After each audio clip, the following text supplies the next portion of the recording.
All right, guys, welcome back to the channel. We are out here at St. George, Utah for the annual St. George Electric Festival.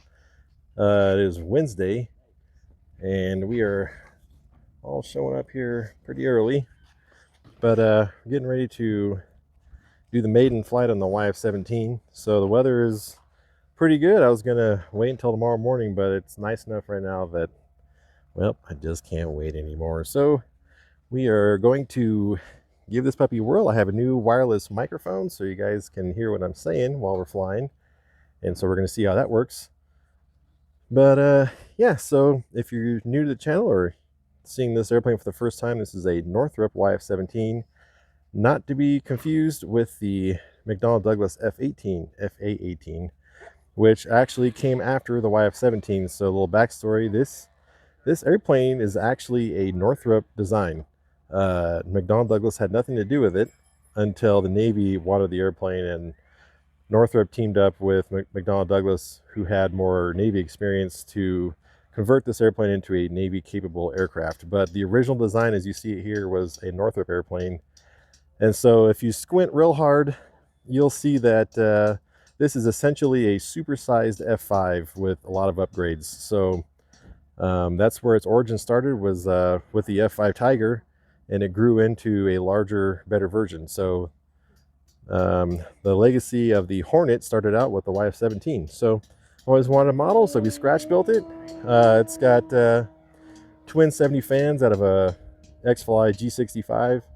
It's got a single Spectrum 7000 6S pack, and it weighs 8 3/4 pounds, built out of Depron foam, and it's about 67 inches long, 68 inches with the stabs, I guess, and about a 43-inch wingspan. So, and it has the functional leading edge flaps, which we're gonna experiment with. And you can see here next to the Freewing, or I'm sorry, the E-Flight F-16, done up as the YF-16. So these two airplanes in real life compete against each other for the Air Force lightweight fighter program. So anyways, let's see if this thing flies.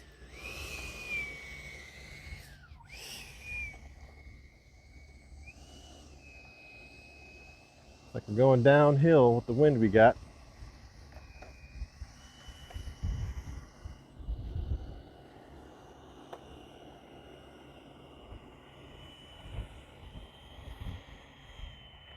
I don't reckon it's going to take very long to get off the ground, but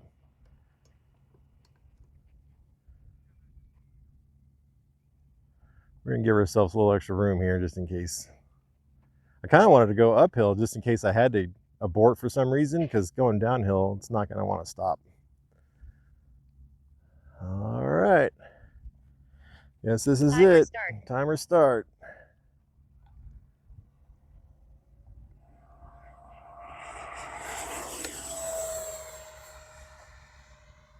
A little bit down trim.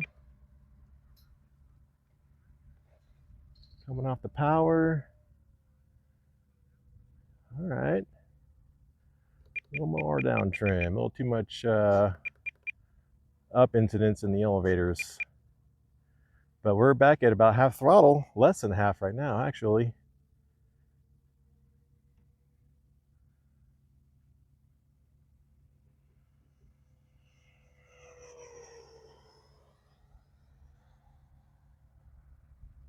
Okay. That's good news so far. Let's see about a... Wow. I don't know if that CG could be any more perfect. That was hands off too. Time remaining 4 minutes. Let me do that again when I come by here, and hands off. So just a little bit of drop. Looks like my gyro rates are pretty close. I don't see any excessive wing wobble on the hard stops. Wow, rolls really nice. Super axial. All right, let's see about the vertical here.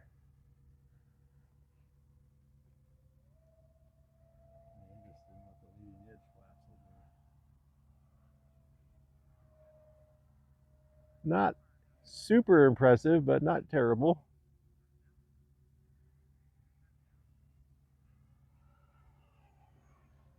Looks amazing. Yeah, that silver paint job looks cool. It's not something you're used to seeing on a Hornet-shaped aircraft. All right, let's slow it down a little bit. Time remaining 3 minutes.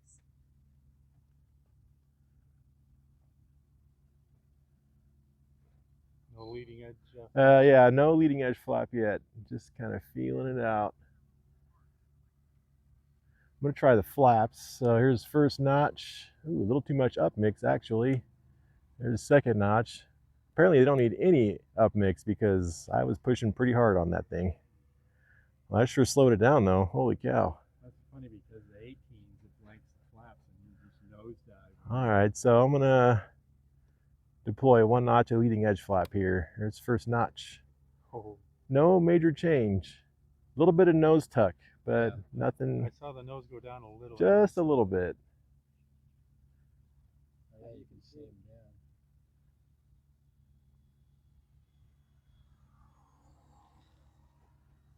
I do need to mix a little bit of up with them. Time remaining 2 minutes.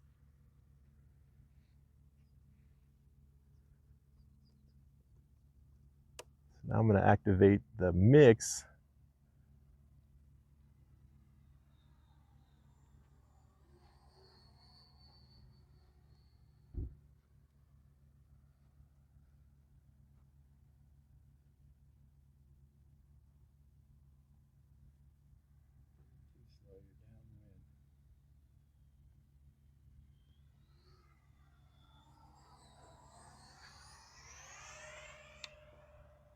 What happens on the mix?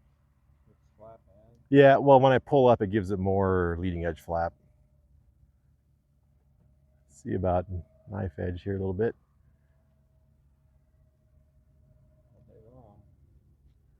All right, well, I don't know. I'm probably only going to use one notch of flap. 1 minute. All right, here comes the gear. One notch of flap. Using one notch of leading edge. One notch of leading edge, yeah. Should counter that. Yeah, actually, it kind of did a little bit. I didn't have to, I'm not pushing as much as I was earlier. All right, here we go. Downwind. Now there's mostly crosswind right now. 30 seconds.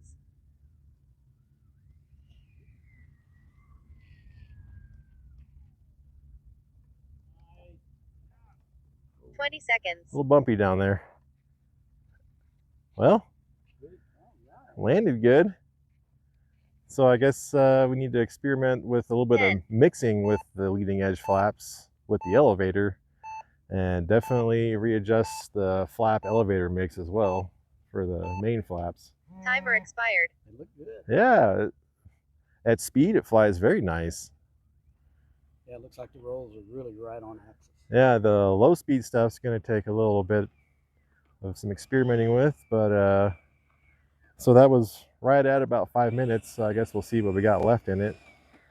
Let's see. You tried more than one notch of leading? No, I only tried the first notch, yeah, because the second notch is pretty aggressive. So, and so yeah, that wasn't a whole lot of main flap either. But you see, just a little bit of up was too much. So, so that's my mix. As I start pulling on it, I start getting a little bit more. Yeah. You hadn't tried that yet. It was on, but I don't think I really got into it because I was kind of pushing on the elevator as we went.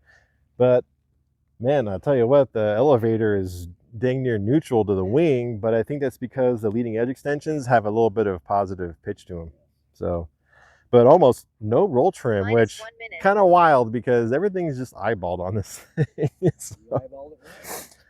But man, I'll tell you what, couldn't be any happier with the first flight. So anyways, hope you guys enjoyed it, and we'll see you in the next